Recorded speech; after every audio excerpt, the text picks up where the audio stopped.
छिंदवाड़ा में 5 साल के बच्चे ने मौत को मात दे दी। 115 दिन बाद घर लौटा 5 साल का कुणाल यदुवंशी। इलाज के दौरान बच्चे के आंखों की रोशनी चली गई थी। कोल्ड ड्रिंक कफ सिरप से बच्चे की तबीयत बिगड़ गई थी। 24 अगस्त को कुणाल यदुवंशी को बुखार आया था। डॉक्टर सोनी ने कुणाल का इलाज किया था और डॉक्टर सोनी ने वही विवादित कोल्ड ड्रिंक उसे प्रिस्क्राइब की थी। 30 अगस्त को बच्चे को नागपुर रेफर किया गया था। छिंदवाड़ा जिले में जहरीले कोल्ड ड्रिंक सिरप से 20 से ज्यादा बच्चों की मौत हो गई थी।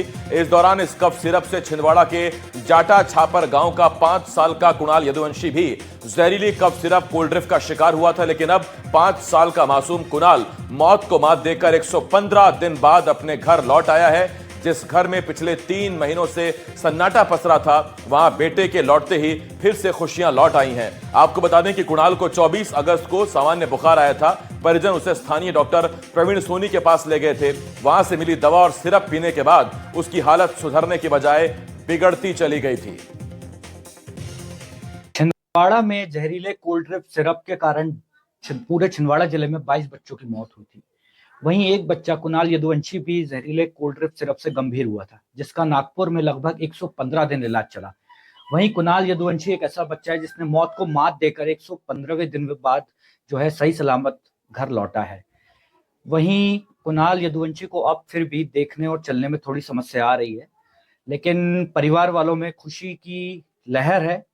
घर वाले खुश हैं क्योंकि उनका बच्चा जो है सही सलामत जिंदगी और मौत के संघर्ष को मौत को मात देकर फिलहाल सही सलामत लौटा है। हमारे साथ इस समय कुणाल यदुवंशी के घर में मौजूद है और आप देख सकते हैं ये वो बच्चा कुणाल यदुवंशी 5 वर्षीय बच्चा है जो जहरीले कोल्ड ड्रिंक सिरप के कारण जो है गंभीर हुआ था। कुणाल, बात करते हो? अभी कैसा लग रहा है? अच्छा लग रहा है? ठीक है। तो अभी क्या क्या दिक्कत आ रही है, कुछ बता सकते हो?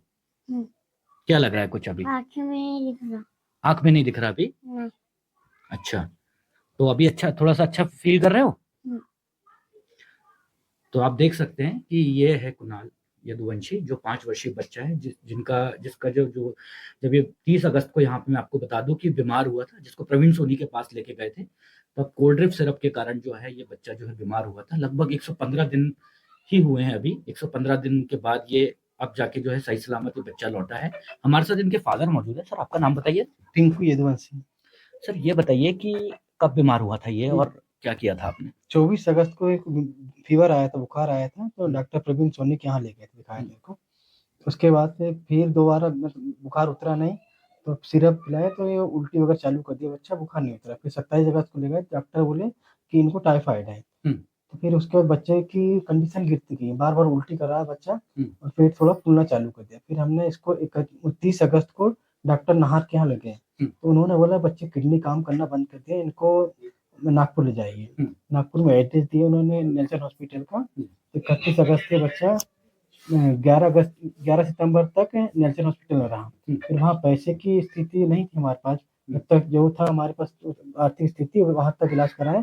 फिर हमने गवर्नमेंट हॉस्पिटल एम्स में मिला, वहां से तब से अब तक कुणाल वहां पर था। फिलहाल ये इस बात से खुश है कि इनका बच्चा जो है जिंदगी और मौत के संघर्ष में लगभग 115 दिन के बाद जो है ये बच्चा सही सलामत यहाँ पर लौटा है। शाश्वत शर्मा, एनडीटीवी के लिए, छिंदवाड़ा। भोपाल में पेड़ों की कटाई का विरोध हो रहा है। पेड़ों से बच्चे, बुजुर्ग, महिलाएं चिपक गए।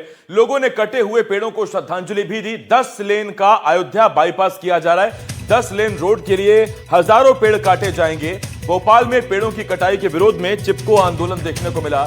यहां अयोध्या बाईपास पर पेड़ों की कटाई के विरोध में बच्चे, बुजुर्ग और महिलाएं पेड़ों से चिपक गए। साथ ही कटे हुए पेड़ों को श्रद्धांजलि भी दी गई। आपको बता दें कि अयोध्या बाईपास को 10 लेन करने का प्रस्ताव है, जिसके चलते हजारों पेड़ काटे जाएंगे, जिसका विरोध किया जा रहा है। आपको बता दें कि नेशनल ग्रीन ट्रिब्यूनल ने अयोध्या बाईपास पर 7,871 पेड़ों की कटाई पर फिलहाल रोक लगा दी है। मामले में अगली सुनवाई 8 जनवरी को होगी। 2 तस्वीरें हम आपके सामने दिखा रहे हैं। राजधानी में पेड़ों की कटाई की जा रही है। देखिए, कई पेड़ कटे हुए हैं। दूसरी तरफ पेड़ों से चिपककर चिपको आंदोलन में महिलाओं, बच्चों और लोगों ने पेड़ काटने का विरोध किया है। और हम लोग यहाँ पे एकत्र हुए हैं इन पेड़ों की कटाइयों को रोकने के लिए। हम पहले भी एकत्र हुए थे, लेकिन उसके अगेंस्ट कोई एक्शन नहीं लिया गया। और आप देख रहे हैं लगातार जो सरकार द्वारा जो डिसीजंस लिए जा रहे हैं, लोग उसका खुलकर विरोध करने लगे हैं। जैसे अभी अरावली हिल्स में जो माइनिंग के लिए आदेश दिए गए थे, जिसपे लोगों ने विरोध किया और वो रुका। हम भी सरकार से मांग करेंगे कि यहाँ पे भी हम लोग किसी हरियाली को रोकने के लिए ही यहाँ पे हम लोग आवेदन लेकर आए हैं। सरकार हमारी सुने, जिससे हमारी भोपाल की हरियाली को नुकसान न पहुंचे। AQI जो कि ऑलरेडी 300 क्रॉस हो गया है, वो भी भोपाल जैसी सिटी में, जो कि बिल्कुल सही नहीं है।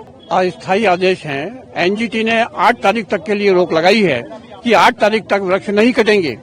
एनजीटी और हाई कोर्ट में जब हमारे द्वारा जो है वह याचिकाएं दायर की गई, तो हाई कोर्ट ने कह दिया कि एनजीटी में केस चल रहा है, इसलिए जो है आप एनजीटी में जाएंगे, यहाँ से नहीं होगा। 8 तारीख तक की रोक जो है वो गलत है। भोपाल के अंदर एक भी वृक्ष नहीं कटना चाहिए और विकास के नाम पर जिस तरीके से यहाँ 8000 पेड़ काटने की बात चल रही है वो एकदम गलत है। पेड़ों को साक्षात इंसान के रूप में माननीय उच्चतम न्यायालय ने भी बोला, और ये सांस लेते हैं जो हमें सांस दे रहा है। जब हम जिंदा रहते हैं तो हमारे अंदर सांस चलती है, और सांस हमें देने वाले जो वृक्ष होते हैं, जब ये ही नहीं रहे तो इनको भी श्रद्धांजलि देना पड़ेगी, क्योंकि इनमें भी ये रिसर्च हो चुकी है, इनमें भी आत्मा होती है, इनमें भी सारी जान होती है, और कहीं ना कहीं ये हैं। तो मैं सच्चे मन से कह रहा हूँ, चाहे वो अधिकारी हो, चाहे वो किसी भी पद पे हो, उन्हें भुगतना पड़ेगा।